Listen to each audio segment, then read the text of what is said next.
Okay, guys, as an addition to the Flower Factory YouTube channel and everything that we do, we are also going to tell some stories and do some podcasts, some storytelling.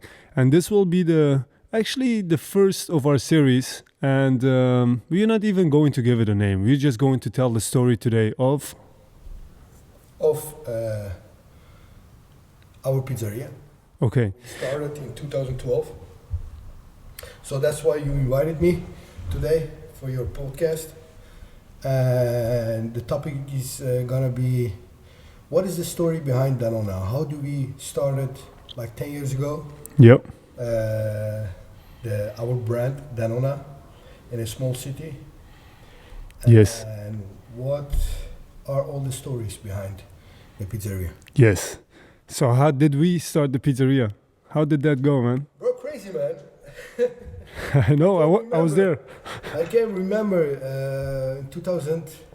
I think 2011 we started to work in a different pizzeria back in the Yeah. time. Yeah. Cucina. And yeah, it was a friend's pizzeria, so the owner was a friend of us. And first, you went to the pizzeria and you asked for work. Very simple.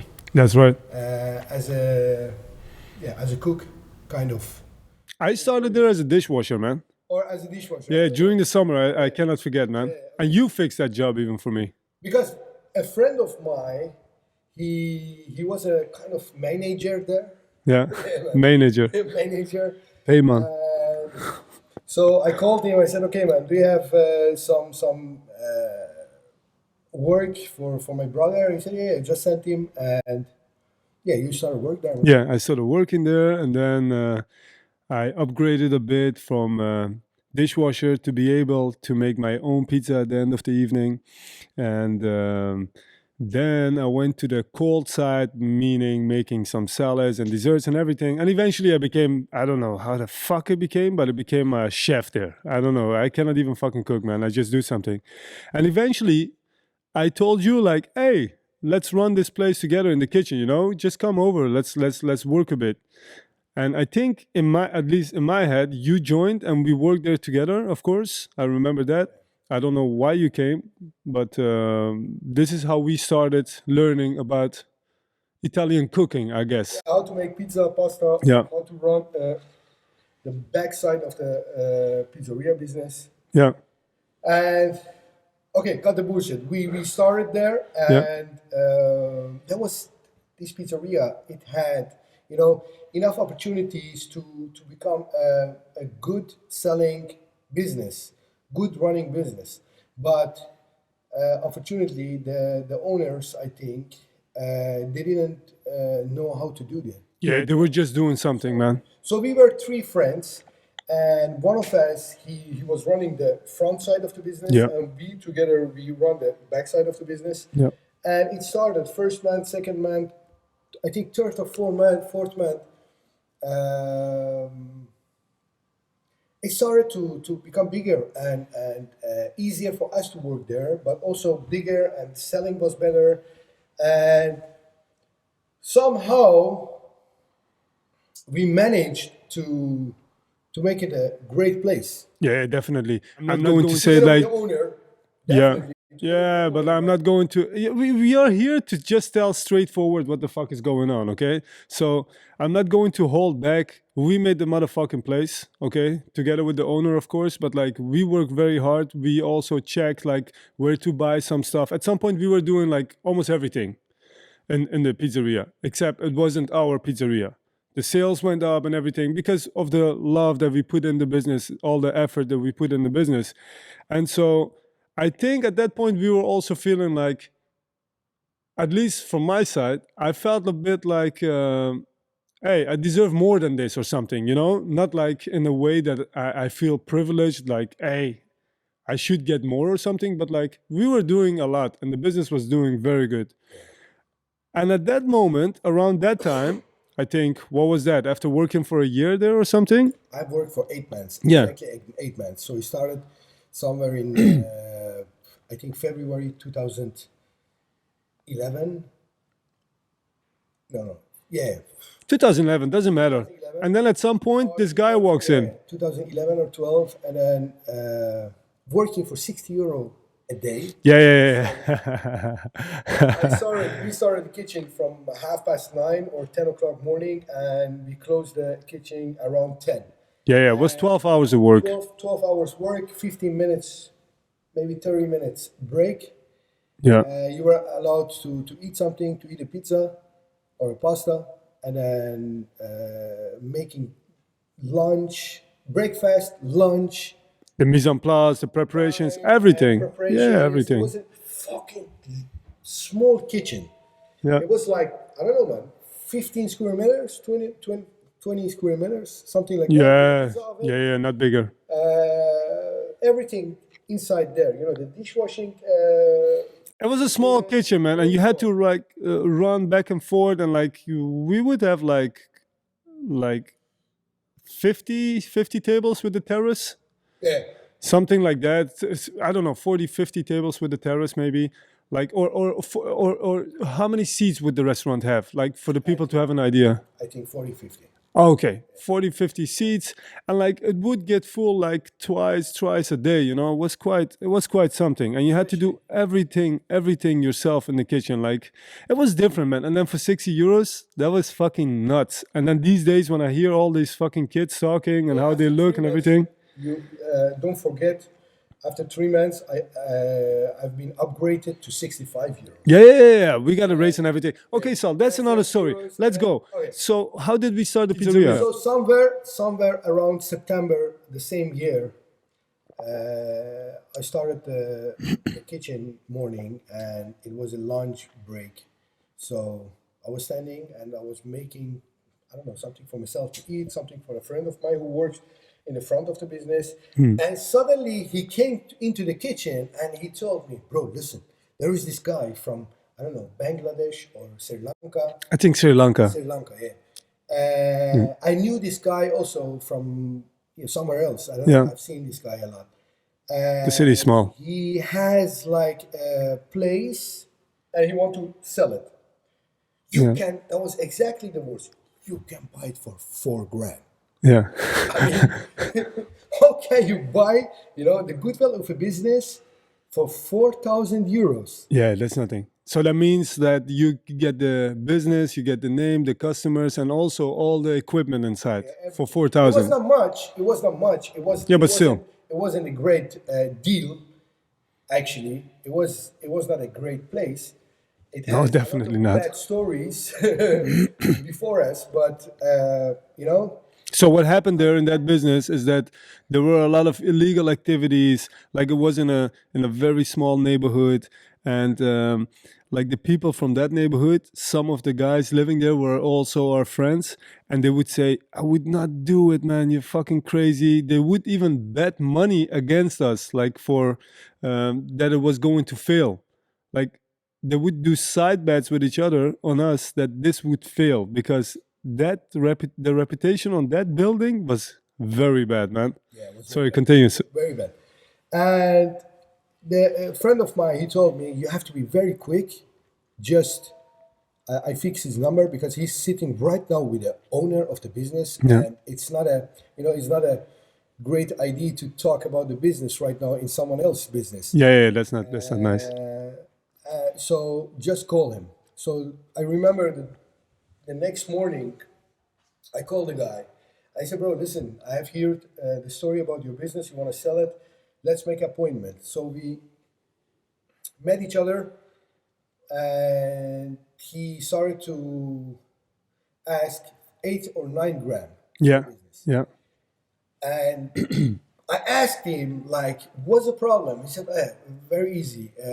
I just bought the restaurant like 4 or 5 months ago, and I rent for 5 years or 2 yeah, years. yeah. A couple years contract. And this is the beginning this is actually the start of my pizzeria, and I had to close it because I don't have any employees Yeah, to put there, and my wife is not allowed to work there because Yeah. of some reasons. I don't yeah, know. yeah. Yeah, he definitely was not a businessman. He was a very good cook, very nice guy. We still see him sometimes, but like he does it. Everybody thinks when you can do something, you can also bring it to the next level and do the next thing. Like if you can cook good, I cannot cook for shit, but I can run the pizzeria. He can cook, but he couldn't run the pizzeria.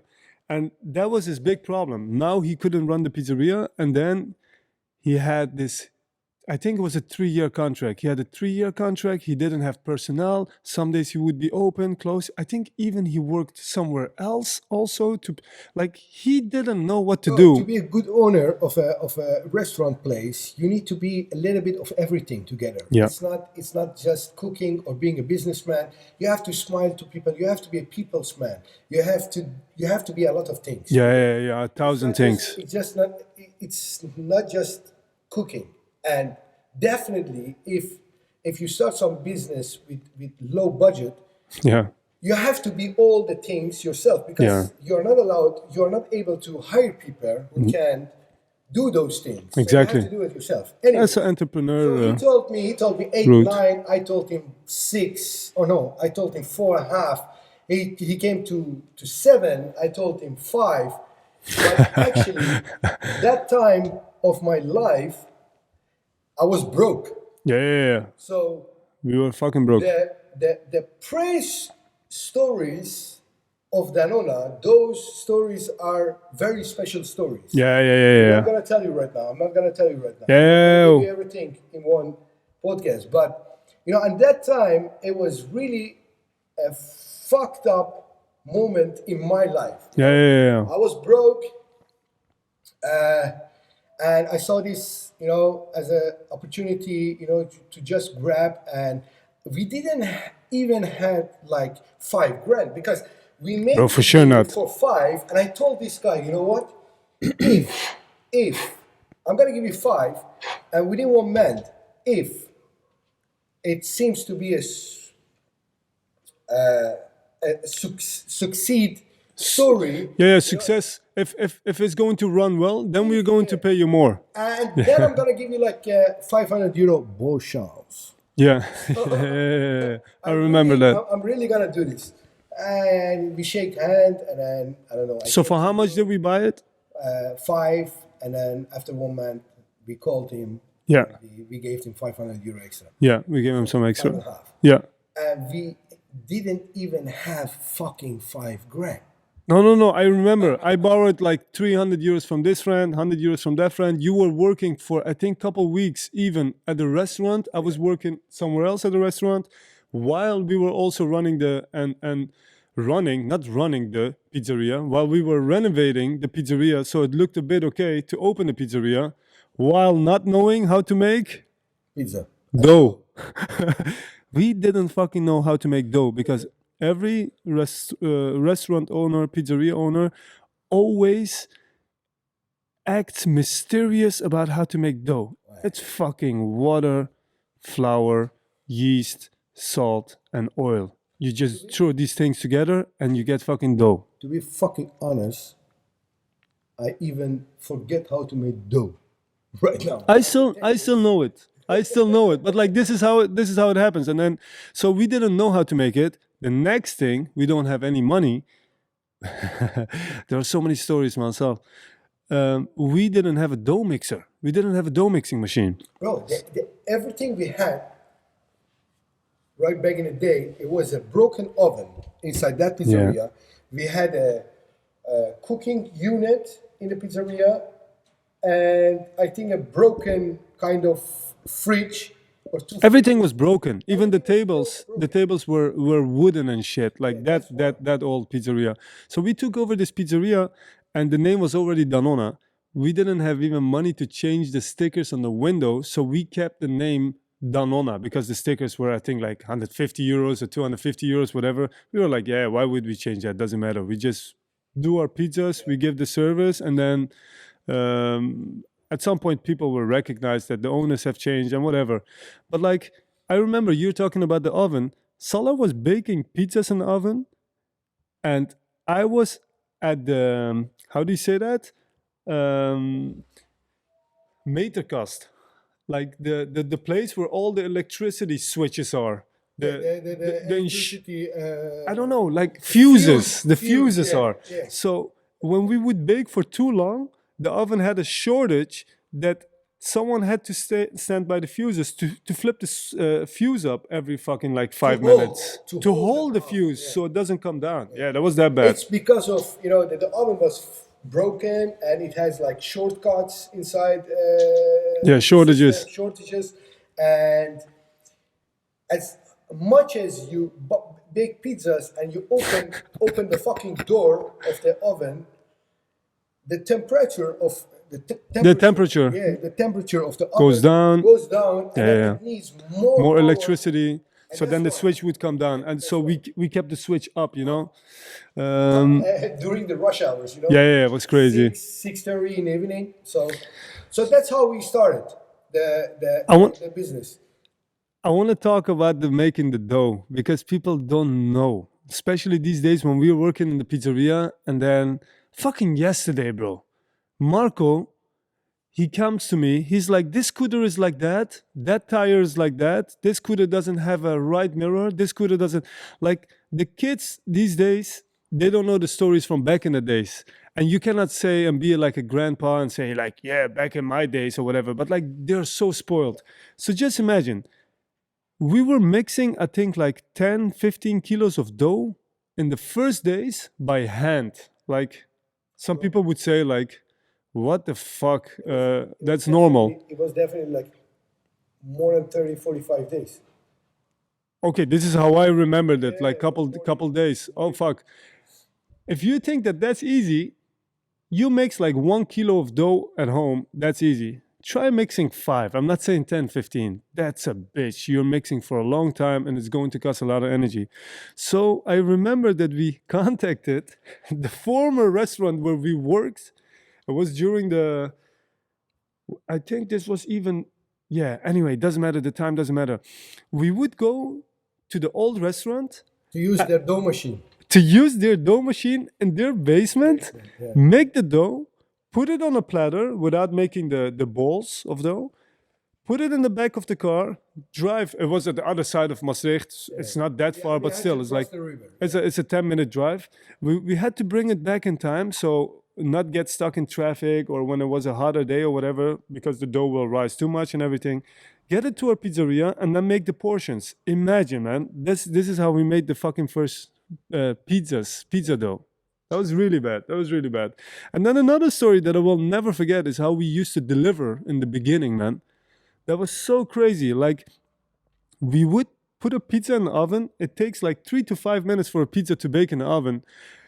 And sometimes, of course, because we didn't have any personnel, no scooters, we just had a bike, my skateboard, your car, or dad's car. That's car. Yeah. Opel Astra 1.4 or 1.6. 1.6, 1998. I don't know when. 1998. Yeah. These were the three transportation vehicles, man. So we had no delivery guys.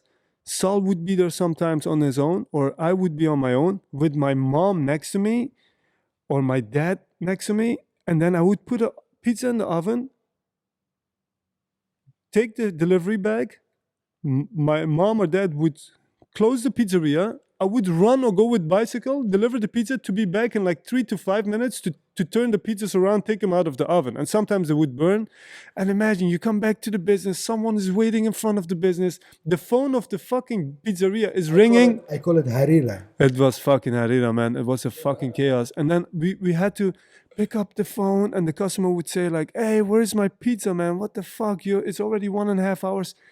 Man, it was a chaos. It was a chaos. But from day one, we always made money. Even though we sold like 20, 30 I pizzas. still remember the first day we made like 350 euros. Yeah. In I think 2 hours. That was the opening. Okay, and then first month, the average was that amount of money. So around 300, 400 euros. So back in the days, one of our goals was Oh, fuck, bro. short goals with pizzeria was like every 3-4 months we talk 700 or something. If you can make bro, that. if we can make within 3 months the average 5 To 700. it would be amazing. That would be sick to have 500 euro sales, After man, a 3 day. months, 700, and then I think after a year or 8-9 months, our goal became 1,500 euros. Yeah, that was crazy. And that was like, I look at someone and I say, bro, listen, my dream is with this pizzeria in the short Short term. term, like 1,500 euros Yeah, man. a day. And we were, back in the days, we opened the pizzeria around, I think, 2 o'clock afternoon Yeah. until 9 or 9. It started from 10 to 10 in the very beginning. Yeah, very beginning, but after a few months, 2 to 10, I think 8 hours, and then we shortened again. You have to find the balance, Yeah. and you have to work smart. And I think one of the biggest good decision that we made back in the day was like going online. Selling 100%. online. Because you're in a 100%. city 150,000 or 125,000, and there are like, I don't know man, how many same kind of restaurants. Yeah. Like over 100, 150 same kind of restaurant who also sells pizzas. Everybody sells pizzas. Everybody sells pizzas. Everybody And, sells pizza. back in the days, even now, I'm looking to the owners and I think people don't understand. Make They don't want to understand. fucking flyers. Yeah. Back in the day, that was like very hype to make flyers and then hire somebody inside to put the fucking flyers into the houses. Yeah. And And we believed in the online game. online game. Yeah. So someone could, like Uber Eats and stuff right now, thuisbezorgd. And reviews. Yeah. That was fucking Yeah, important. very important to us. Kept saying to each other, a customer came with a bad review. Okay, this is review number 87. Yeah. For example, we need to make the customers happy so that they put a good review. 100%. 100%. So you have to deliver good. The pizza has to be good. The service has to be good. Everything. That's super important. One more thing that we did that was a big success is that because there were like 130, 40, 50 restaurants that were also selling pizzas and also online, we were like, okay, we are new to this game and there are pizzerias here now for like 10, 20 years, 30 years. And they already have their customer base. How can we take customers away? And I remember we sold, I don't know for how many months or for how many years, we sold the pizzas for €4.95, bro. Bro, the margarita was back in the day $3.99. $3.99. We still have, I still have to look for some photos of our menu, man, because I have all these photos of our old menu. And this was one thing that would, you're going to try a pizza for fucking €4 or €5. You're going to give it a try. And if that's good, you're going to come back.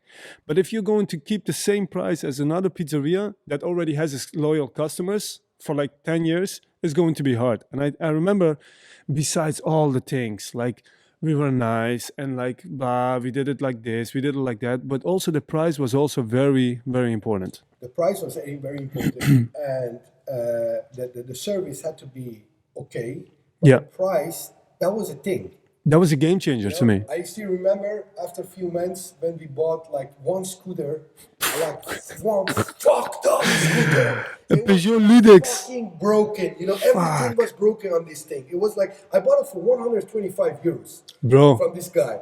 And the delivery box, if there were too many pizzas inside and you would drive on it and you would go a bit too hard over a speed bump, the front wheel would go off the fucking road. Like it was that light. It was so bad.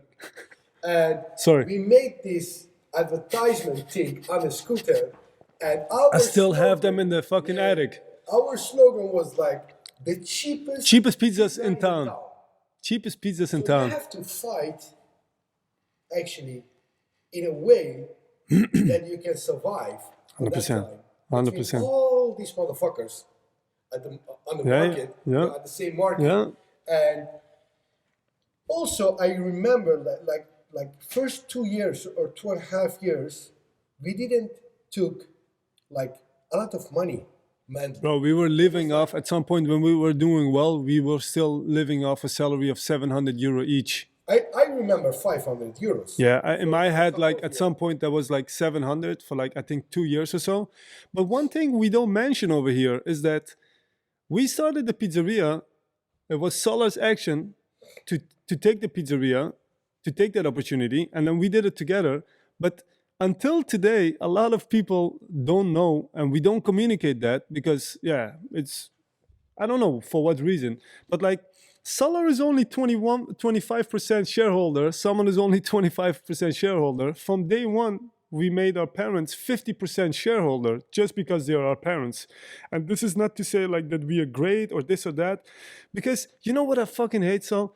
Like, people always use this. You're never outside because you don't give a shit about all these things. You have your family and stuff. I don't have like a family. Sometimes I'm drinking outside, whatever, I'm skateboarding outside. I'm within the people. And sometimes I would hear like, yeah, but you have the pizzeria, man. You own the pizzeria, man. Bro, first of all, I have to work in the pizzeria. Salah has to work in the pizzeria. But second of all, it's not like the pizzeria is fucking 100% owned by me or by you. We're only 25% shareholders, and the other 50% goes to our But parents. people, they You know what I mean, Sal? it's definitely, but you don't have to explain other people, about how the No, I situation know, is but and things like that. You can 100%. change, 100% the things that are going in the mind of people. That's why it's very difficult topic, to come inside the head of people. Okay, I'm going to change. tell you. But I'm going to tell you a practical reason. We were at some point having a clothing store, sidetrack very quickly. And then I would get this account for a clothing store to sell a shoe. The other store would tell us, bro, why are you taking that shoe account? Please give it to us because you have the pizzeria. You have your money. This is what people would say to me, bro. That fucking crazy, as if there is a free income. So they would like put you in that situation that you have to talk about it. I cannot say like, yeah, or hit him on the fucking mouth. I have to say something back, you know? Like people would say that use the weirdest arguments, matching it to you have the pizzeria, so give me that, or it's easy for you to buy, or whatever. What the fuck, man? Like as if we don't work. Anyway, like we would take only like 500 to 700 I euros. always say fuck that kind of people. Yeah, definitely. They would still not say hi with a smile to me, even though I did nothing. You did nothing, you know. But fuck them. It's part of the game. You It's need part of the strong game. souls around you. Yeah, yeah, yeah, yeah. And Good hearts and and good not hearts, jealousy.